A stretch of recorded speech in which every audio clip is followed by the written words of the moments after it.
Hey guys, welcome back to my channel.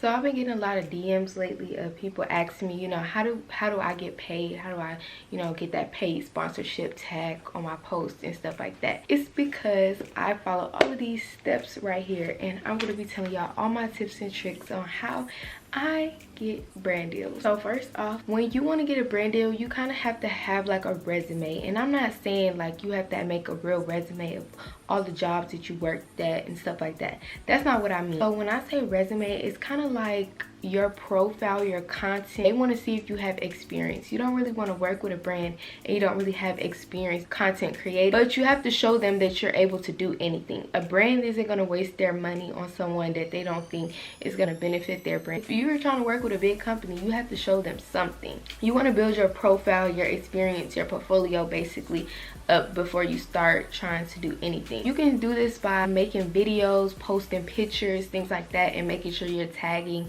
the brands that you're wearing. So like maybe you had a Nike shirt on, Nike shorts, you want to tag Nike on your shirt and your shorts, tag Fashion Nova, tag Pretty Little Thing, tag Shein, all this stuff if you want to start getting noticed by them. But this is going to help you build, a reputation with these brands. That is a form of experience. Like if you're just starting out, you want to do skincare kind of videos, and right now you're using Noxema or CeraVe, I think it's called, Curology, stuff like that. If you're using that already, make a video on it, make a skincare video and tag those companies. That's content that you are building your portfolio with. This is the first big step to starting to get brand deals. So you want to start following the companies that you want to work with, interact with them, like their posts, and comment something engaging, not just heart eyes and heart. Comment something that they'll look at and actually maybe reply to you, or even take a second step into maybe clicking on your profile and just seeing what you're about. Join the conversation. If they ask a question in their caption, answer the question. Slide up on their story with heart eyes, maybe comment on it a few times throughout the week. Be engaging that they'll see your name, and when you get to the next step, they'll be like, oh, I remember this girl. In the next step, you're going to be DMing the brands. So sometimes the brands don't have PR emails in their bio. They just have like their business email, which is like info@da-da-da-da. So this isn't really the PR email that you want to be reaching out, because some of these companies actually have marketing companies that specifically run their social media marketing stuff. So you don't always want to just email that info platform. So this is what you're going to do. You're going to DM that brand that you've been engaging with for the past couple weeks, and you want to say something like this. Hi, my name is Mia. I'm a beauty and lifestyle content creator, and I love your brand so much. I'm interested in a possible partnership, but notice you guys don't have a PR email available. Could you please send this over to me? I would love to talk more via email about a brand partnership / collaboration. That's like something real quick. Sometimes if I actually have used the brand's products, like how you may wear Shein all the time or wear Fashion Nova and stuff like that, when you reach out to them, you can be like, I love this set. This was my favorite thing that I got from you guys. This was my favorite product from you guys. It works so well on my hair, da da da da. Say something that they'll be like, oh, this girl actually knows a little something about us. You're not gonna have something to say about the companies all the time, but it is nice to add that little pizzazz in there, because they'll be like, oh, let me get this over to her ASAP. It brings a sense of urgency. Know something about them, and you're not just reaching out to them just to make money. You want to DM them, ask for a PR email.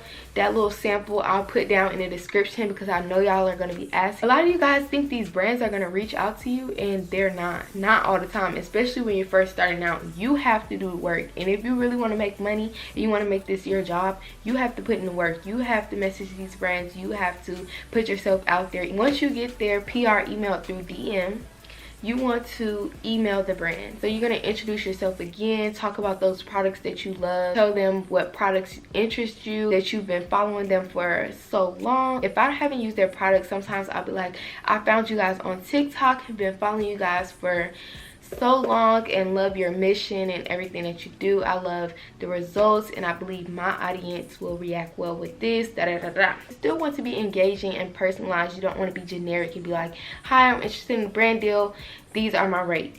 No, you want them to read it and be like, okay, let's see what this person has to offer. So in your email, typically you'll write your introduction, and then you could possibly put your social media links or even link your favorite videos. So sometimes when I'm working with a brand, I'll link my favorite TikTok video, Instagram video, and my favorite YouTube video. And these don't even have to be like your most viral video. It could just be your favorite video that you feel like represents you the best. This is like your first impression. These brands want to see what you have to offer. Show them your best. Link your favorite video so they can click on it and be like, oh, this is really nice, they can do this for us, and see how this goes. When I said you could possibly link your social medias, you don't always have to link your social medias in the caption and say your followers, because if you have a media kit, which you should at some point create a media kit. So in the beginning of my media kit, I introduce myself, say where I'm from, when I started content creating, what I love doing, just a biography about myself. And then I go on to talk about my demographic, my women to men ratio on my platforms, where my biggest country is. I put my engagement rate, just add all those analytics and stuff like that that brands like to look at, because they don't want to work with somebody whose engagement rate is really low. They want you to post something and they know that your content is going to do very well. You also want to include your social networks that you use. So if you use TikTok, Instagram, Facebook, you also can include brands that you work with. So even if they're small or big, you can include those brands, because it shows the company that you're sending it to that you have experience. Even when you send a media kit, sometimes these brands will look at it and be like, oh, her rate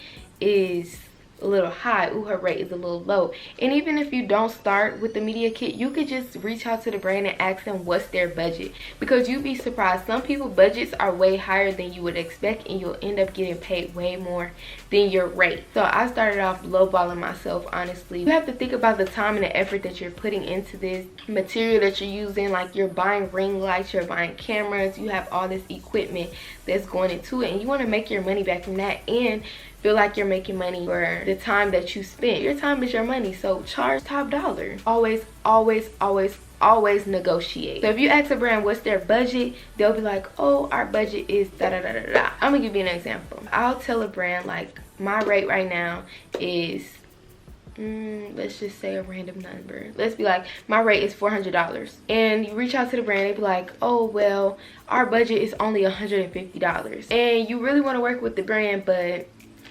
that's not gonna do anything for you. The time that you spend planning, recording, editing, and posting, coming up with captions and all that stuff is not worth $150 to you.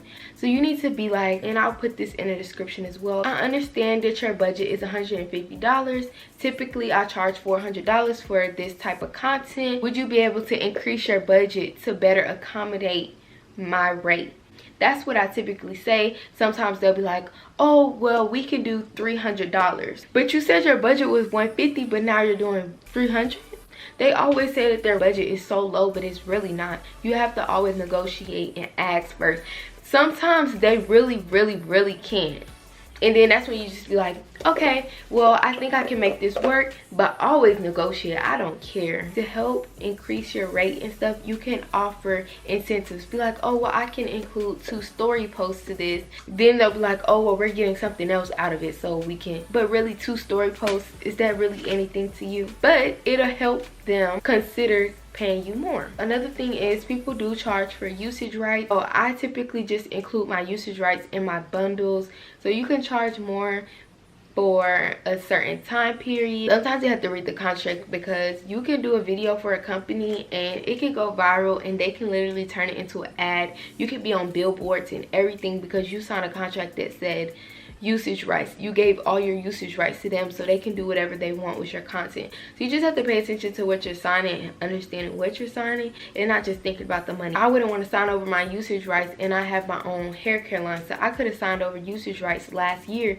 and ended up on a billboard or on somebody's website when I have my own hair care line now. And you don't want to be misrepresenting anything, so just pay attention to your usage rights and how long it lasts. So that's pretty much it on like how to reach out to brands and what to do. I'm not gonna say that brands won't reach out to you, and they will, but you will get more money and more deals if you reach out to these brands and put yourself out there. And this stuff can also end up in gifted collabs. I started off with gifted collabs and just accepting free products to help build my resume. You can reach out to small businesses when you're first starting out and just tell them that you're an upcoming content creator and you're trying to build your resume. You would love to create some content for their brand in exchange for some products. You'll get experience working with companies, how to talk to them. You kind of want to keep things that's on brand. You don't want to just be accepting money from everything, because I feel like it makes your content kind of cheesy. I make hair care content and I don't want to really just throw in like underwear. It's not really on brand for me. That content probably isn't going to perform well on my platform, because when people see me, they're expecting to see hair content, not underwear. So just make sure you stay on brand. If you guys have any questions about anything that I talked about in this video, make sure you comment them down below. I'll make sure I get back to you. I will give you guys some examples of what to DM, what to email, how to negotiate in the description box, so make sure you read that. Thank you guys so much for watching, and I'll see you in my next video. Bye.